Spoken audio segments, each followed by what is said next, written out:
Hey everybody, I'm Angie and this is the Oh My Goff Show. For nearly 2 decades, I've covered big stories and big names, whether it was reporting from the royal wedding, the Super Bowl, or sitting down with the First Lady. There's one thing I know for sure. Behind every headline is a human story, one filled with ups, downs, laughter, and life lessons. Each episode, we'll tap into some pretty incredible minds, people who've found true success in chasing their dream or changing the world. It's the story behind the story that I hope will inspire your own. This is the Oh My Goff Show with Angie Goff. Hey everybody, welcome to season 2 of the Oh My Goff Show. You're going to notice that this season's just going to be a little different with a real focus on conversations that can change your life and or perspective. These are candid talks, not interviews. This is where we can really get to the heart of someone's story. And this season, I wanted to start off by just sharing a little bit more of mine. That's me in Seoul, Korea as a child on Christmas Day.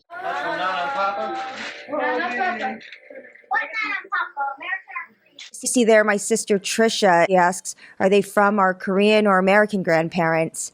And then not too far away, my grandfather, my 할아버지, sitting there admiring the Barbie dream house that he stayed up all night putting together for me with my father. And if we fast forward several decades later, here in the nation's capital, I now have a wonderful family of my own, and I continue to celebrate and pass on what has always been a huge part of me, and that is my blended culture, my Asian culture. I've always been so proud to share the wonderful experiences and traditions that I've come to embrace as the daughter of a Korean woman and an American man, which is why the recent uptick in anti-Asian sentiment and the violence and the hatred over the last year continues to weigh heavy on my heart and my mind. I've wondered, how did we get to this point? Crimes against Asian Americans are up 150%. 4 Asian restaurants were burglarized and vandalized on Lunar New Year's Eve. Eventually, he pepper sprayed me. The Asian student was reportedly harassed by 4 people who allegedly spit at the victim and used anti-Asian racial slurs. Kung flu. Asian Americans are dealing with 2 viruses, COVID-19 and the virus of racism. It became more public, as if certain gate has been opened and people can just go public about that. Kung flu. The Wuhan virus, more recently the China plague. After an Asian shop owner was attacked with pepper spray. It's COVID-19. Hey, go away. Hey, you go away, Many other Asian groups have had their own really tragic history in America.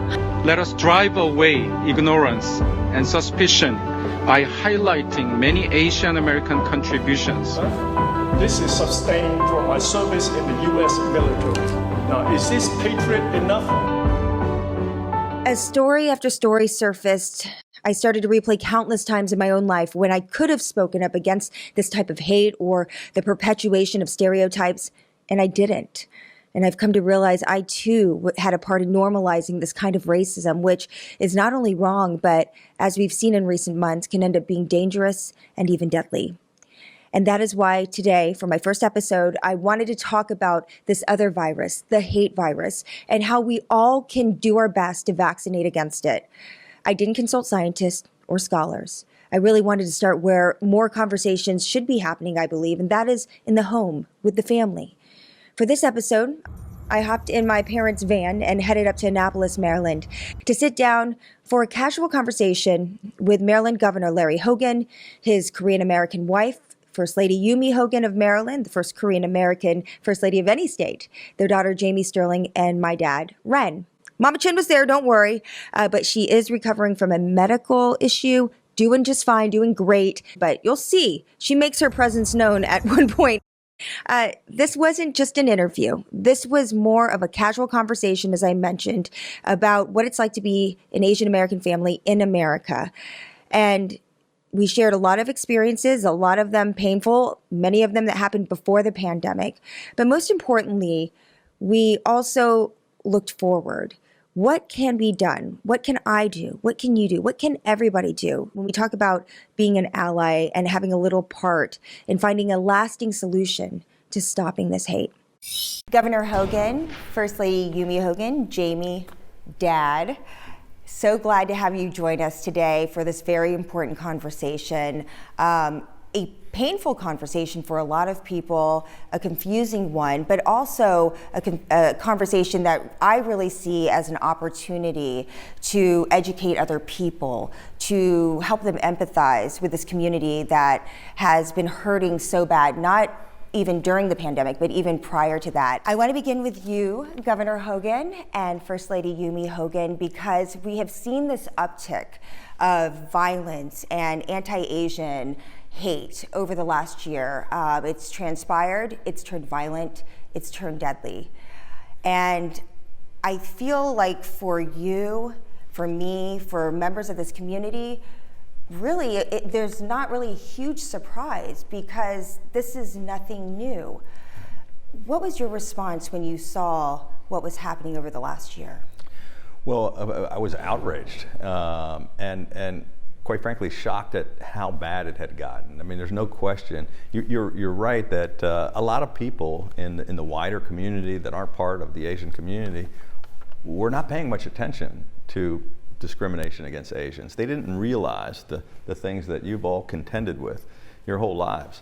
But over the past year, it's really started to reach such a level with such violence, with the increased rhetoric and people being screamed at and called names and the violent attacks, that it finally made it into kind of the headlines and the mainstream media coverage.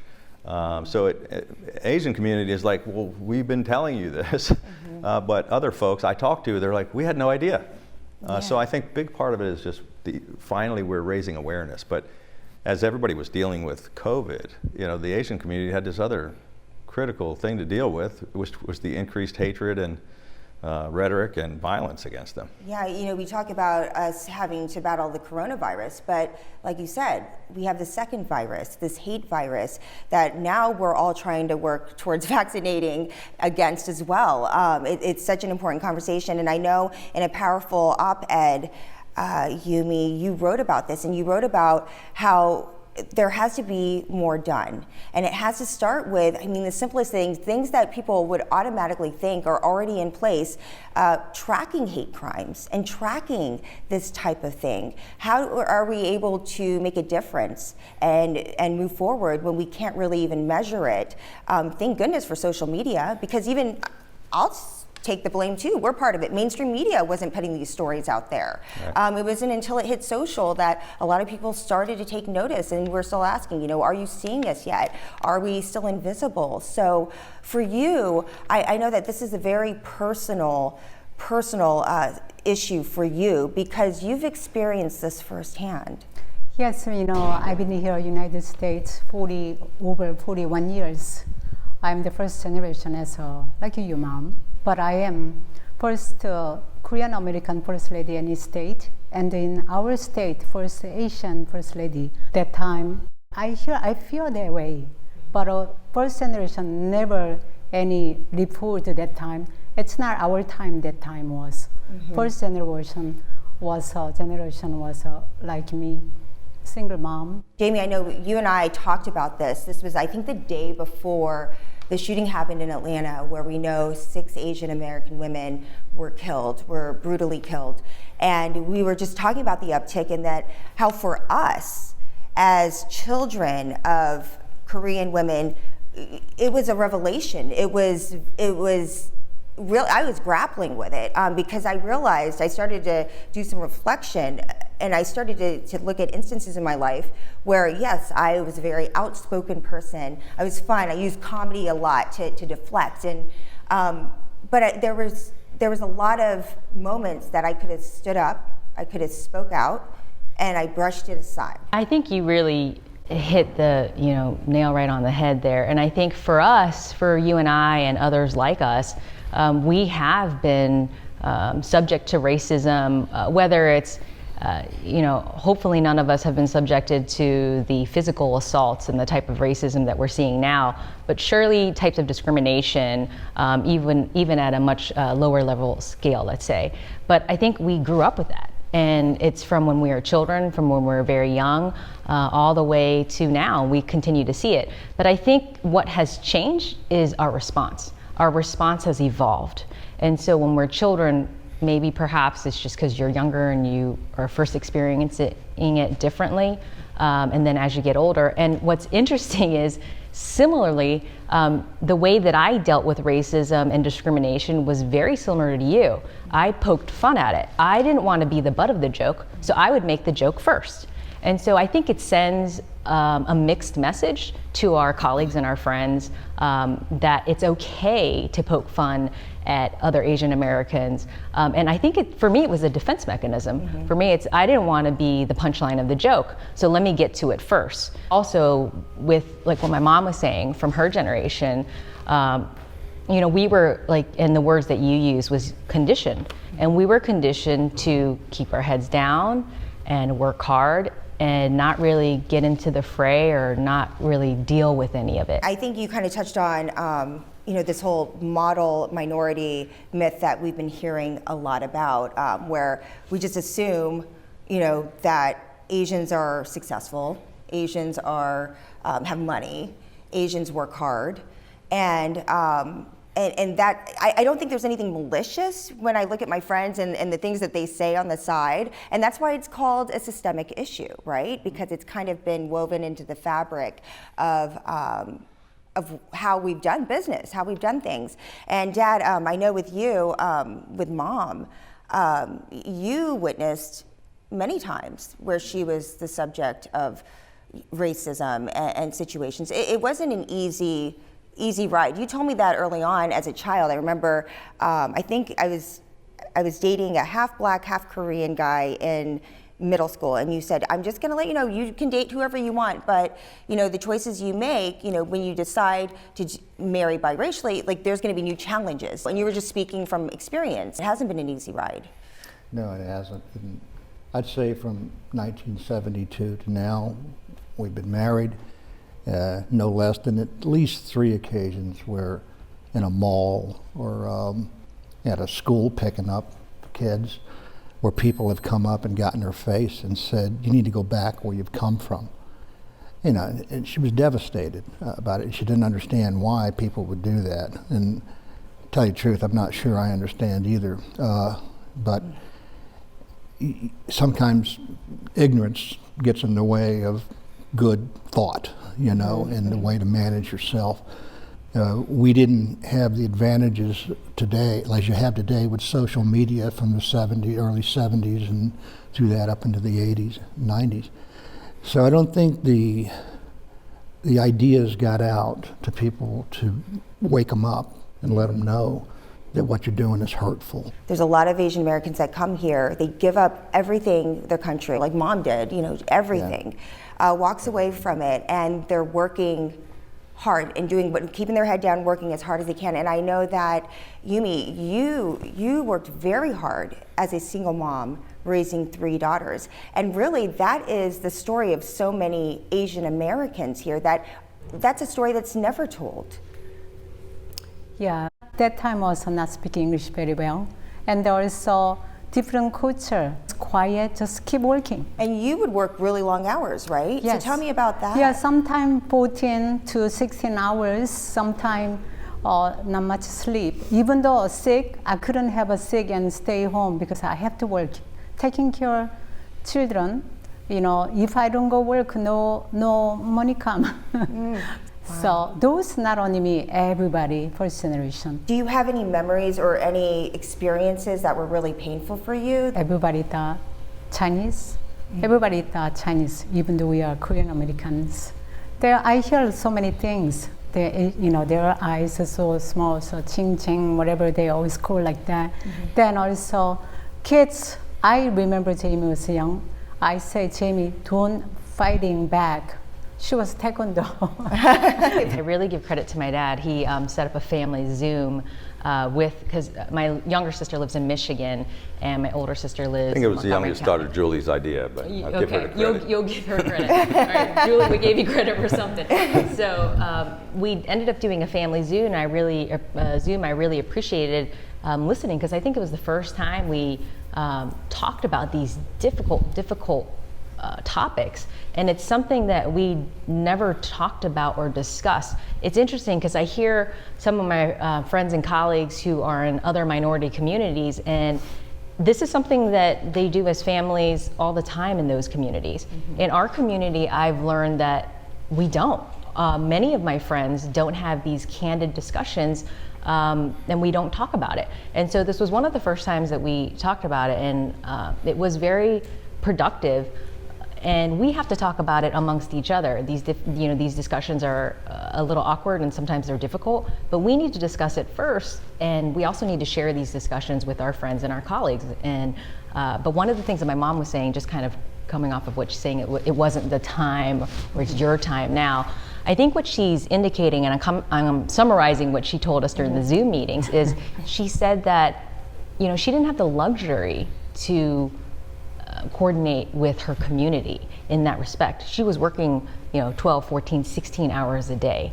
So when is she going to find time and have that luxury to discuss these issues with her friends and even her family? It was literally work, eat, work, sleep. I mean, it was barely even having any family time.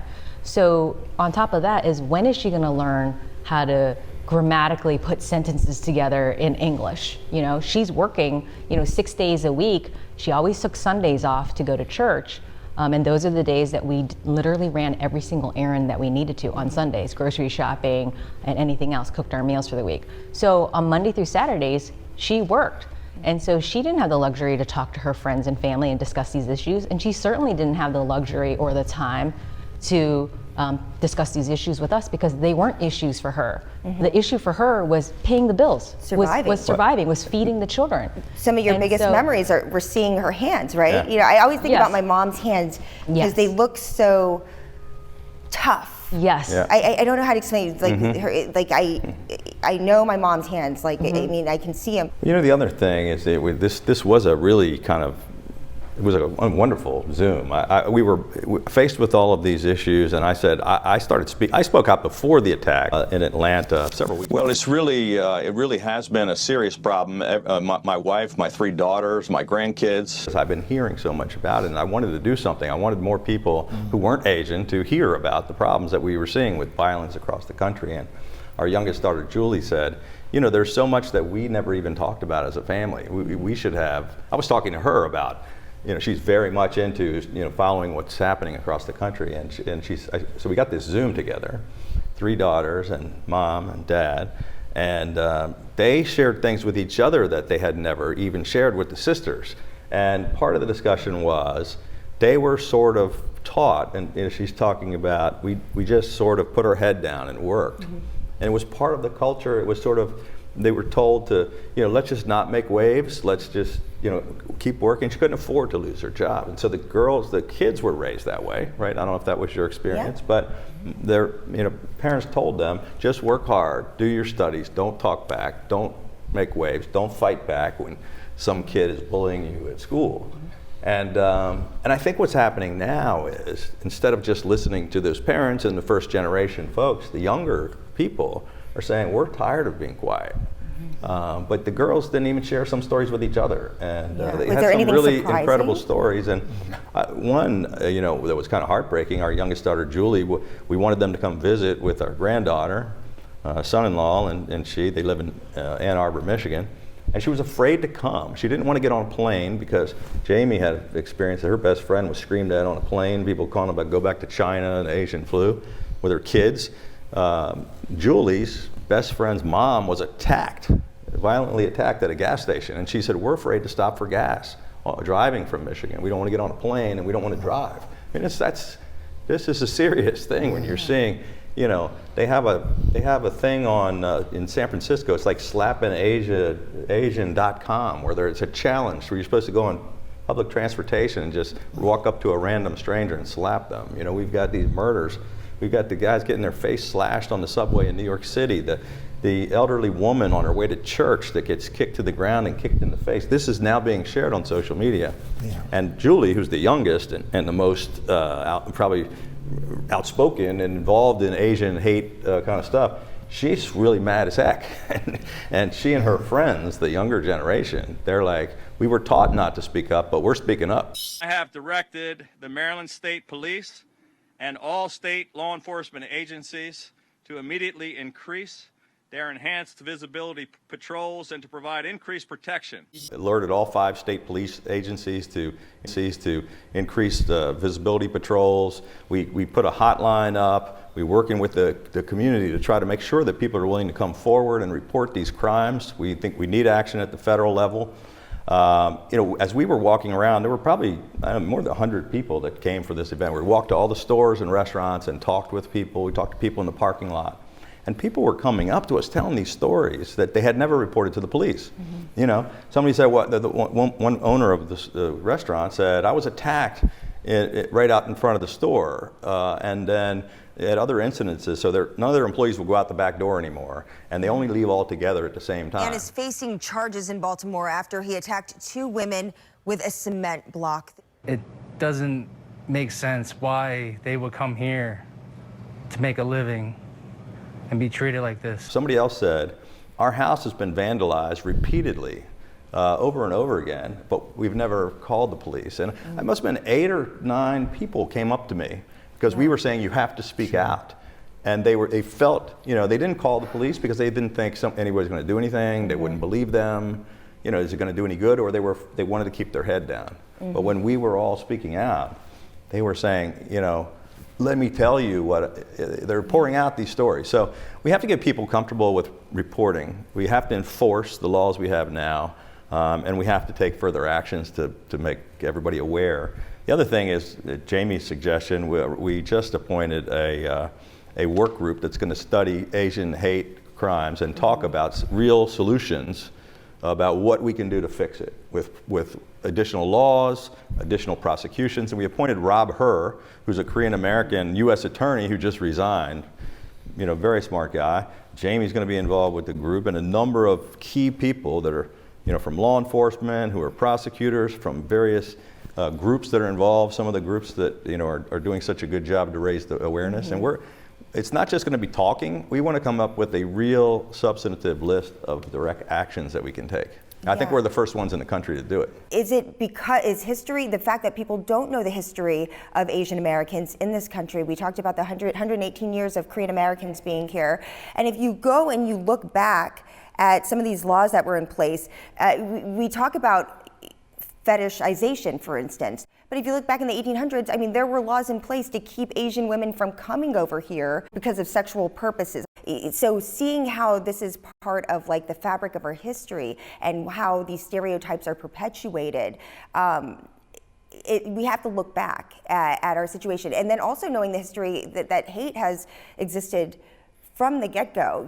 I just think that, to me, that was very eye-opening, learning about all of this. And so do we need to do more on that front? Education is the key for everything, and it goes back to kind of what I was saying is it's not just formal education, but it's just educating everyone on how we feel, on what we think, and we have to let someone know hey, this is not okay, or hey, this hurts my feelings, or this is not something that's acceptable. Our community has been so silent on this, and so you have to give people, I'll give everyone the benefit of the doubt and say, if this is true ignorance and you didn't know, well, join me and let's talk about this together. So let's kind of sit and learn together. But I think formal education is important too. So for example, when we talk about Pearl Harbor, everyone knows what Pearl Harbor is, what happened. December 7th, we all learned that in school, right? Mm-hmm. The day of infamy, right? Yeah. But do we learn about what happened to the Japanese Americans? Do we learn about how many of them were forced to concentration camps? Can you imagine if you're a doctor or a dentist, you and your husband and your children are then forced to be removed from your home, which you own, and your businesses, and put into concentration camps? Why do we not talk about those things? Why do we not talk about the decorated soldiers who fought in the war, who were, I think, the most decorated battalion were made up of Asian Americans. Why don't we learn about that in our history? We need to celebrate every facet of that history to teach everyone, and we should be able to learn about those things. When the Atlanta shootings happened, for instance, there was a lot of focus on where these women worked. It was so infuriating hearing, the police stand up there and say, this dude was having a bad day. I mean, I don't know about you, but like my jaw dropped. I'm like, no, it was not. He was having more than a bad day. Like this guy had an obsession. He had a fetish. And it wasn't until that happened that something dawned on me in my brain, and I was like, oh gosh, I remember my dad talking about this guy that like broke into their house, like when my mom had just had my older sister, and like chased her around. 1974 or 75. Yeah. He actually followed me home to find out where I lived, knew I was at work, and went to our house. And she had just had our first child, and he rang the bell and said, oh, I'm a friend of your husband's. And my wife said, oh, okay, well, what can I do? And she buzzed him in, and that was the mistake. Chased her around, she grabbed the baby, and I guess that scared him, and left. But come to find out, this guy had a history of attacking Asian women. And he ended up getting put out of the military, and but you just never know who's tracking and who's doing what, Yeah. And it was a bad experience for us. Kung flu, got the right to record me too. There's no question in my mind that the increased rhetoric and the words that were used repeatedly did cause the increase in some of the kind of really racist rhetoric, but also some of the violence. It goes from people being yelled at to go back to China, or you're responsible for this virus, to people being attacked in the streets. We're talking about two different things. The kind of systemic stuff that you've all had to deal with, it's people that, some through ignorance, people didn't understand that it was hurtful, or people that were maybe saying racist things, or some incidents. It's always happened. To the past year, when it's escalated to a whole nother level with violent attacks across the country and social media filled with racist, angry, ignorant comments. And, we have everybody has direct experiences either themselves or with their friends. The First Lady had a former assistant who was, jogging in Howard County, and a car pulls over and starts screaming about go back to China, and she's afraid to go running anymore. And her mom had the same thing happen at a grocery store. I mean, it's at a fevered pitch right now. It brought it to a boil. And it sort of, they gave it credence because the virus happened to actually originate in Asia, and so all Asians are to blame. It's just crazy. Yeah, so what can we do? What can we do to turn this narrative around? I think having these awkward, difficult discussions like this, keeping these discussions as honest and as real as possible will help. I have friends and other people, acquaintances who I've seen post things on social media, essentially saying, oh, there's no racism against Asian people. There's no such thing as hate against Asian people. And it's purely because we haven't sounded the alarm, so to speak, ourselves to tell everyone. Were we telling our friends like, hey, these are racist comments, or hey, it makes me feel uncomfortable when you say these things? I think Angie, you and I both said we kind of laughed it off. Yeah. And so when we, for us it was defense mechanisms, but when we're doing that, it's almost negating, it negates some of those. Sorry, hold on. Yes. Mom. Oh, you're turning down. Okay. Can you turn your slots down? Sorry. It's okay. You should leave that in. You should cut that in. Yeah. Oh, no, it won't be. I mean, this is.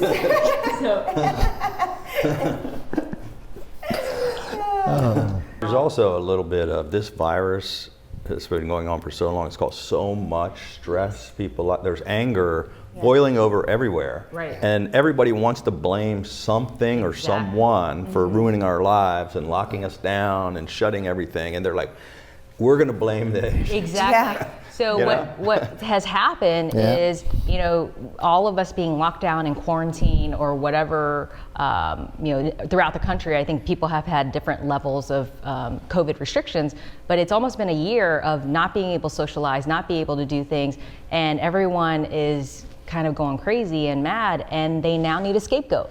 And the president said it's okay to scapegoat the virus, which came from China, and I'm too ignorant to know the difference between Chinese, Japanese, or Korean, or any other Asian. So we're just gonna scapegoat and attack every Asian community. And not only are we going to scapegoat Asians to go back to China, right, and tell all Asians to go back to China. On top of that, I'm going to assault you, and it's going to be okay because you're not going to do anything to me. And so I think with that escalation that my dad was talking about, and the fever pitch, as he said, it went from 0 to 1 million, and it has sped up the process of other Asian Americans saying, whoa, time out. This is not okay. And even people like my mom, who has been in this country for 41 years, even to her, she says this is not okay. Because when she came to this country, she did want a better life for everybody, which is why she worked hard and told us to keep our heads down. I don't think that she imagined 41 years later that her children and her grandchildren were going to be potentially assaulted because of the color of their skin. Or scared to come home. Or have to deal with these kind of issues. I think, and I hope I'm not speaking for you, but I think had she known 41 years later that these issues were going to happen, maybe she would have told us to do things differently. And I can say for myself, I kept my head down and I'd never made those comments. But now I feel slightly guilty as well because I have children, and I would have never thought that the type of things that were being said to me on the playground or as when I was a kid, the go back to China, that was happening from when we were children. The grabbing your eyes and saying, why is your face so flat? Or so round, calling me round face, and slanted eyes and those things. You just kind of deal with it, but you would have never thought that your children were going to have to be subjected to it. So in some ways, I feel a little guilty that maybe I should have stood up for myself back then so that our children wouldn't have to go through this now. Are they scared, the people that you speak with? Do they show us? Scared. So they ask me, what are we going to do? I'm scared to go even market. I don't go any place. So I say, okay, don't go walk yourself. My answer is, right now, not good time to go yourself, go walk around. Just go with somebody else. I say, teach your heritage. Today, I'm gonna making spicy pork bulgogi. That's why I do Yumi cooks. Pretty good too.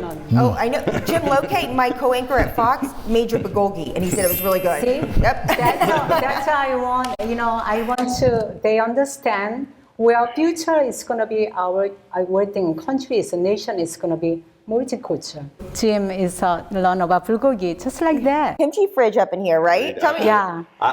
This is the only governor's mansion in America that has a kimchi refrigerator. And I'm very proud of that. And my wife makes the kimchi. Yeah. Kimchi fridge is something you know well. Yeah. We've been through that many times, and routinely, my wife cooks up the kung namul soup with the tofu in it and delivers it to her house. She made me kimchi jjigae the other day. It was great. And passes it around. Kimchi bokum too. Oh, yeah. She won't let me actually try to make the kimchi. She's like, well, we want to be able to eat it. Yeah, we just want to eat it. And you touched on something, the culture, right? Sharing of the culture is so important. And keep your heritage. It's important, and I think that, we all feel a little guilt, because then I started thinking about, and that's a good way to describe it, because I remember my mom, she would tell me, and they'll tell you the story, she would try to teach me Korean, and I'd be like, go away, you talk funny. Where did that come from? Did I learn that at school? That's why it's called a systemic issue, and I must have gotten that somewhere, to think that my mother, it's almost like I rejected my culture. I would painstakingly go through the questions. I knew they were coming. Oh, so where are you from? And I'd be like, well, I was born in Texas, but I grew up in, here or there, or wherever it was at the time. But where are you really from? No, where are you really from? Oh, okay, well, last year, this is where I lived. No, where are you from? Oh, you want to know what country my mom came from? She came from Korea. wow, your English is really good. You know, I love that one. I get that too. Right. And it's like, well, because, you know, I was born in Texas. Yeah. I lost my Southern twang. I don't have that Texas accent anymore. Yeah. But it's comical that we still get that. Yeah. I mean, as recently we do. It's just, you know. But Jaymi really did college. adopt this, proving she's an American. She's like drives a truck, into baseball, plays softball, and listens to country music. So. Yeah, that's true. But they That's still true. don't see her. It doesn't as, get any more American than and born in you know. Texas. Yeah. They still don't say, where are you from? It's funny. I mean, one of my my cheerleading nickname in high school was like Sweet Eskimo, which is like wrong, and you can't even, you know, you don't use the word Eskimo because someone had once called me an Eskimo, like they thought I was Eskimo. And even though when people would say you're from, go back to China, or you're Chinese, or Ching Chong, it's like I knew it was wrong, but I didn't know why it was really wrong. I kind of would just play along and be like, okay, let me just play this role. It escalates from all those things that all of you had to deal with growing up, and kind of ignorant or hateful language that maybe, you know, nobody really complained about, to now people being attacked in the streets and actually killed. Yeah, which is because of the way they look, or their country of origin, or, you know, their race. And that's precisely why I think the Asian American community is coming together now. Yeah. And I think it's because it escalated so quickly. It went from, you know, we could almost deal with that systemic racism. We thought it was okay. We were good at conditioning to just keep it to ourselves or keep our head down. But now it's risen to violence. That's not okay. Actual physical violence. But not just that. The worst part was the most recent attack on the woman who was walking to church. She was kicked in the chest, and then two witnesses watched it happen. Yeah. Closed the door. Closed the door and didn't help her. Didn't even step in. Invisible. Yeah. Right. And you know, one of the things that, you know, my wife, you know, we're here, she's, you know, we're not going to be in any danger, but even, you know, our youngest daughter was like, I'm afraid for Oma when you guys aren't living in the governor's mansion, when she goes to the store by herself. I mean, there's 60-year-old women being brutally attacked on the streets. And, you know, Rob Hur, the U.S. attorney, said he's scared for his parents who are, you know, living down in Florida. And he's like, when people are saying, I'm afraid for my parents, when people at church are saying, I'm afraid to go to the store, when her assistant says, I'm afraid to go running, it's gone too far. Mm-hmm. Same thing happens to me when we stop by a store and I go inside. Sometimes I'm reluctant to do that because I'm leaving my wife in the car. The window might be cracked or something where, and people have come up to the windows, you know, and stuff. So there's a fear, a real live fear that we have today, all of us. Yeah. And I guess what I would put to this on the end is, I don't think people in general realize what it takes for a foreigner, my wife in particular, to actually get her citizenship. I don't think most Americans could pass that test that she took, you know, and answer all those questions and study that hard. But the fact is, she gave up her people, culture, history, and family. She gave it all up and followed me around for 24, 25 years in the military and daughter site. You know, you can't put a price on that or how valuable that is. And I think people that don't know that should understand that they've worked hard and they've given up a lot to be U.S. citizens and be part of this country. All these former groups of immigrants from wherever came to this country, you know, seeking that opportunity, the American dream. They wanted a better life for their kids and their grandkids. It's the same with people from anywhere in Asia, and yet they somehow stand out because they don't look the same as some of the immigrants. You know, that's why I think that the sharing of the culture, I think the sharing of these stories, this is a way to open up that window into the lives that have been silent for so long. You know, these stories have always existed, and we just haven't been telling them. And maybe there have been people telling them, but who's been listening? You know, obviously, you see something like two men close the door after a woman's just been brutally assaulted.